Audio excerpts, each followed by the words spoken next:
ચાલો મિત્રો, હું તમારી સાથે આજે શેર કરવાની છું પત્તરવેલીના પાત્રા બનાવવાની રીત. તો મિત્રો જો આપણે પત્તરવેલીના પાત્રા તો લઈ લીધા છે અને એની નસો પણ કાઢી નાખી છે.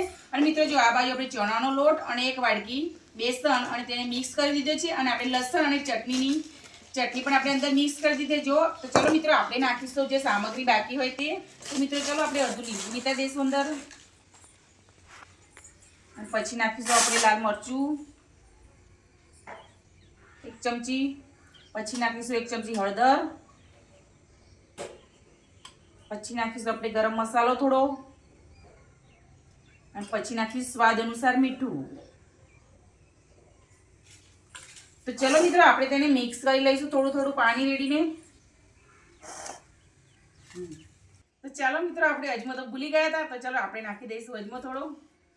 પછી ધીમે પાણી રેડીશું અને મિક્સ કરતા રહીશું. મિત્રો આપણે સીરી તો તૈયાર થઈ ગઈ છે. અને ચલો આપણે પત્તરવેલીનું પાત્રું લઈ લીધું છે. અને પછી જો મિત્રો આવી રીતે ચોપડી દેવાનું છે. આવી રીતે ધીમે ધીમે ચોપડતું રહેવાનું છે. આવી રીતે જો આવી રીતે ચોપડી દેવાનું છે આખું પત્તું. પછી આવી રીતે ચોપડી દેવાનું. પછી જો મિત્રો આવી રીતે બે બાજુથી વાળી દેવાનું. પછી થોડુંક ચોપી દેવાનું ઉપર.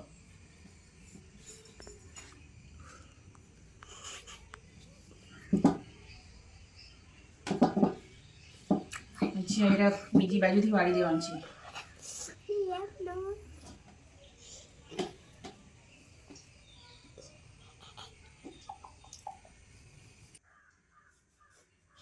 જો મિત્રો, આપણું તો પાત્રું ચોપડીને તૈયાર થઈ ગયું છે. તો મિત્રો જો બધા પાત્રા આવી રીતે ચોપડી લેવાના છે. તો મિત્રો આપણા પત્તરવેલીના પાત્રા તો બધા આવી રીતે ચોપડી દીધા છે. અને મિત્રો જો આવી રીતે પાણી પણ આપણે ગરમ કરી દીધું છે પહેલેથી. જો પછી આપણે મૂકીશું મિત્રો માડો. અને જો માડો ના હોય તો મિત્રો તમે બાજરીના રાડા પણ અંદર મૂકી શકો છો. તો ચલો આપણે તો માડો મૂકી દઈએ અંદર. ડૂબે ના એટલું પાણી રેડવાનું છે મિત્રો થોડુંક. પછી મિત્રો જો આવી રીતે મૂકી દેવાના છે એક એક કરીને અંદર ગોઠવીને. આવી રીતે એક મૂકી દેવાના. તો ચલો મિત્રો, જો આપણે તો અંદર પત્તરવેલીના પાત્રા ગોઠવી દીધા છે.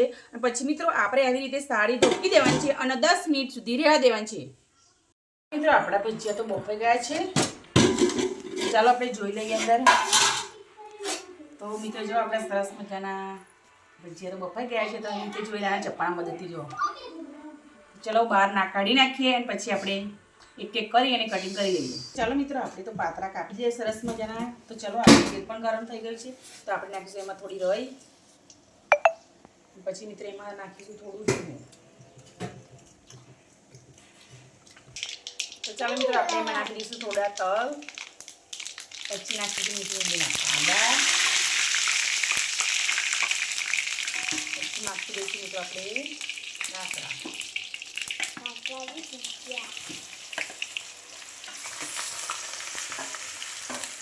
તો ચાલો મિત્રો, ચમચા વરથી ફેરવીશું તો ફાવશે ને આપણને.